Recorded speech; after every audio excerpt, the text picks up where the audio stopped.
Ce que je peux vous dire, c'est que cette lettre s'inscrit dans le cadre de la campagne de 16 jours d'activisme contre les violences basées sur le genre, une campagne organisée conjointement avec une organisation professionnelle, le collectif des avocats des victimes des crimes de droit international commis au Burundi, le CAVIB. Nous rappelons au chef de l'État que les violences basées sur le genre sont un enjeu mondial du XXIe siècle en général et le Burundi en fait partie. Nous rappelons que les violences au Burundi demeurent une réalité, une préoccupation de la santé publique, que les violences basées sur le genre font obstacle à la réalisation des objectifs d'égalité,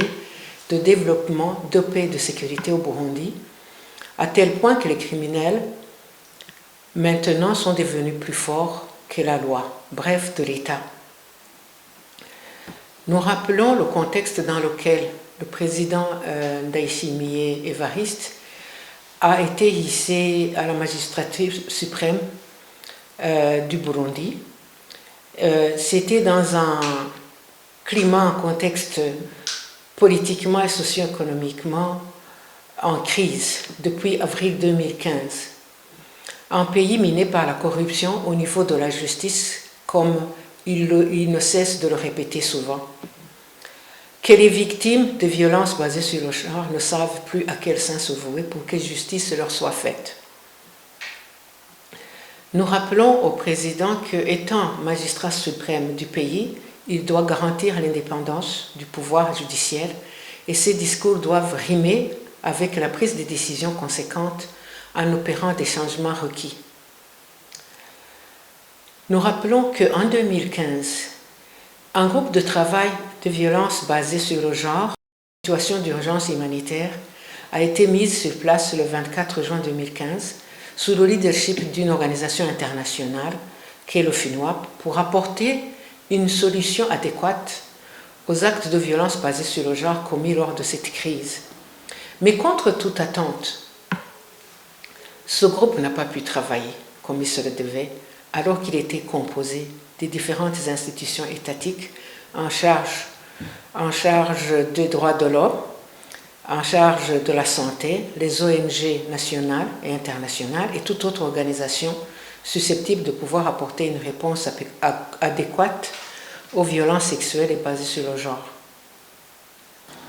Mais nous saluons quand même qu'en 2016, il y a eu promulgation de la loi portant prévention, protection des victimes et répression de violences basées sur le genre, qui est venue compléter l'arsenal juridique burundais pour lutter contre les violences basées sur le genre. Que cette loi salutaire prévoit des sanctions sévères pour les cas de violences basées sur le genre dans les milieux professionnels, culturels, académiques et scolaires. Mais que rien n'est venu alléger ou arrêter les souffrances des femmes et filles burundaises. Comme recommandation au gouvernement, la recommandation principale est que le gouvernement prenne en main la question sensible et cruciale liée aux violences basées sur le genre et mettre en place des mécanismes réellement indépendants chargés de la répression de ce crime contre l'humanité prévu par la Constitution et les instruments ratifiés par le Burundi, de mettre fin à l'impunité inhérente aux violences basées sur le genre en revoyant les plaintes et enquêtes sur les violations des droits de l'homme ayant trait aux violences basées sur le genre, susciter un intérêt particulier via des chercheurs et enquêteurs